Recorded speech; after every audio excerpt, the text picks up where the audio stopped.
Magandang umaga po mga kanichor sa lahat ng ating mga viewers at subscriber.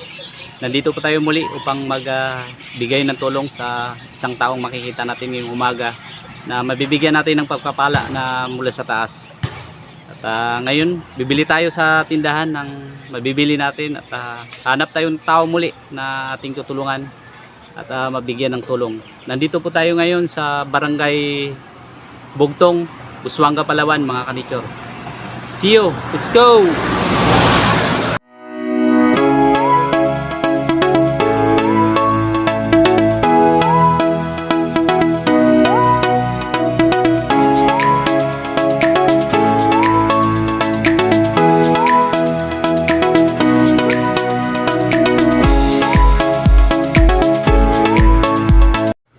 Ayun na nga mga kanichor at nakabili na po tayo ng ating ibibigay sa taong matutulungan natin ngayong tanghali.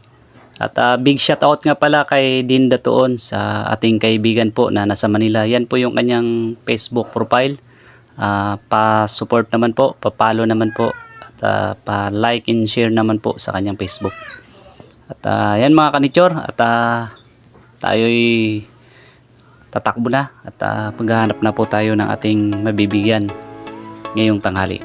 So nandito po tayo ngayon sa Barangay Bugtong at pabalik na po tayo ng Coron at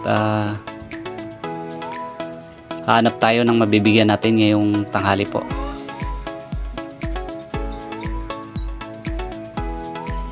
Ayan si Manong sa tabi ng daan. Napakagandang mag-rides dito mga kanichor kung ikaw ay baguhan dito sa Coron, Palawan at Busuanga.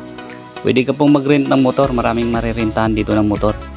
At pwede kang mag-joyride, no? Pwede kang magbiyahe papunta ng Busuanga through motorcycle. Napakaganda ng view at marami kang makikitang mga pasyalan, kainan dito at maganda yung mga tanawin dito sa Busuanga, Palawan, kanichor. At yun na nga, napadaan tayo dito sa Barangay Sagrada mga kanichor at ayan, may kasiyahan pala dito. So yun, maraming palagi ko nagsasabong ngayon. Shout out sa iyo kuya, nakaitim. Ingat sa paglalakad mo. Dito marami rin mga sasakyan kanichor, sabungan kasi ito. At ayan na nga mga kanichor at may nasalubong tayong grupo ng mga kababaihan, no?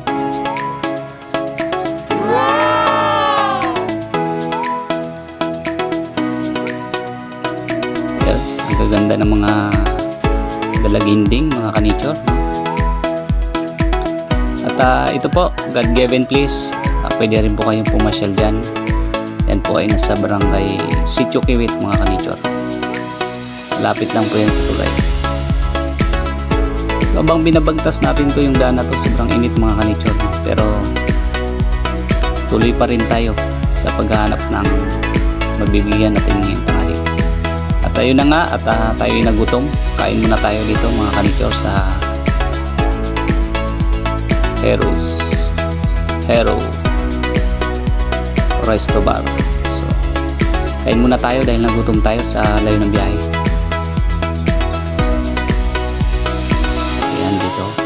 Actually, pang-apat na natin kain dito mga kanichor sa kainan na to. At nare-reels ko na rin yung kainan na to.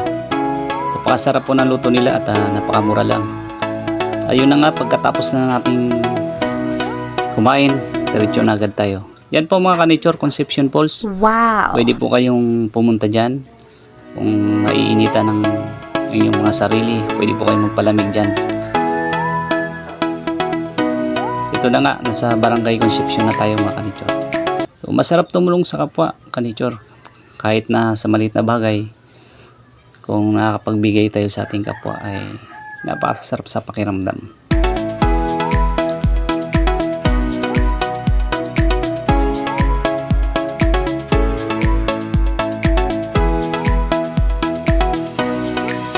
Wow! Alam nyo kanichor,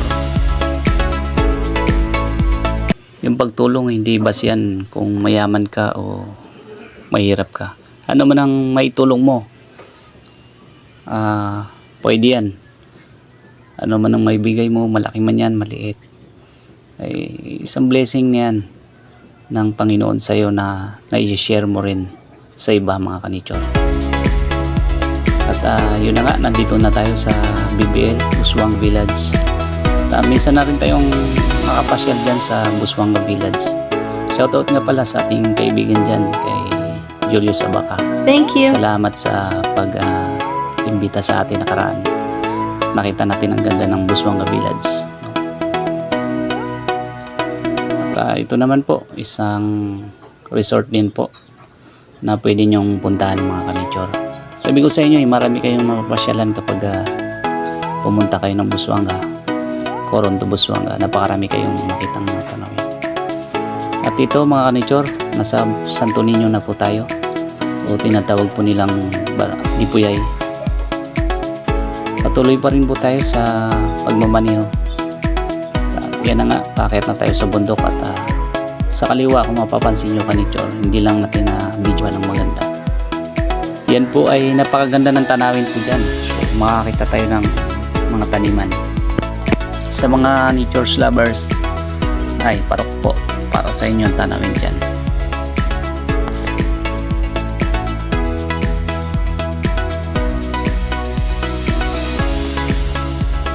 At yun, mga kanichor, nandito na tayo sa Barangay Bintuan. At ayun nga, may na-ispatan tayo na mga bata, no? Isang lalaki, isang babae. Ayan, mga kanichor. Ayan yung bata, mga kanichor. So namimita sila ng santol. At tinanong ko kung saan ang bahay nila. Nandyan lang daw sa gilid. So humingi ako ng santol. Hindi naman sila nagdalawang isip na bigyan tayo, mga kanichor. Ayan po, binigyan tayo ng 2 santol. Ayan, tumawid si Dodong. Ayan po, inaabot sa atin yung 2 santol. At ayan, mga kanichor, pinapalitan natin yung isa kasi parang bulok. At sila po yung bibigyan natin, santol kapalit ng bigas, mga kanichor. So ayan, habang naghihintay siya sa pagtatawid dahil may dadaang sasakyan, talagang tanghaling tapat namimitas sila ng santol. Tingin ko, mga kanichor, ibibinta nila itong santol na to. So hindi na tayo nagdalawang isip na nagdesisyon, para sa kanila na natin ibigay kapalit ng 2 santol yung nabili natin bigas, mga kanichor. At nagalangan pa si Dudong Ayan, si Tudoy, si Totoy nagalangan na tanggapin. Pero yung atin niya nagsinyas na tanggapin. Ayan, masaya tayong nakatulong, mga kanichor, sa ating kapwa. At may isa na naman tayong tulungan ngayong araw na to. So yun, mga kanichor, inabot tayo ng hapon bago natin naibigay yung binili natin kanina doon sa Barangay Bugtong. So nabigay po natin yon dito sa Barangay Bintuan na, sakop na po ng Coron, Palawan. Doon sa mga bata kanina na nanguha ng santol, no? So nakikita natin na parang ibibinta nila yung mga santol. So naghingi tayo ng 2 kapalit ng binili natin na bigas kanina. So mga kanichor, sa sunod na video po, abangan nyo po yung susunod na mabibigyan po natin kung saang lugar naman po dito sa Coron, Palawan ba, o sa Busuanga, o sa Culion, Palawan po. Sana po pag nakita mo yung video na to, mga kanichor, paki-subscribe naman po, and pakipindot mo na rin yung bell dyan para maging updated ka sa video po natin. Please like and share. Thanks for watching. God bless, kanichor.